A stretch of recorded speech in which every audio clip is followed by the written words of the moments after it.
करायला पाहिजे. स्वतःची आई बहीण जशी फडणवीस साहेबांना वाटते ना, तशी लोकांची सुद्धा, या जनतेची सुद्धा आई बहीण मानायची शिका.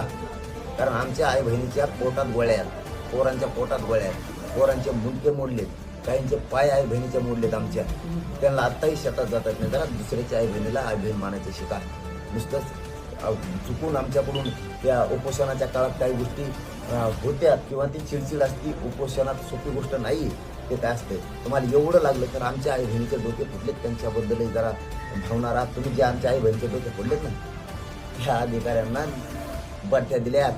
साहेब, राज्य चालवता तुम्ही, जरा भानावर या. तुम्ही मराठ्यांना खेटायचं नादात नका लागू.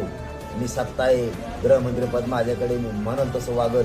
इतके मंत्री आमदारांनी जेरीस आणलेत, इतके पक्ष जेरीस आणले, त्या बांधणी फोडू नका. तुम्ही माझ्या नादाला लागू नका. तुम्ही दलित माणसाला खेटलाय. आमच्या आई बहिणीला मारलं त्यावेळेस त्या सगळ्या अधिकाऱ्यांच्या मी रात्री माहिती घेतली.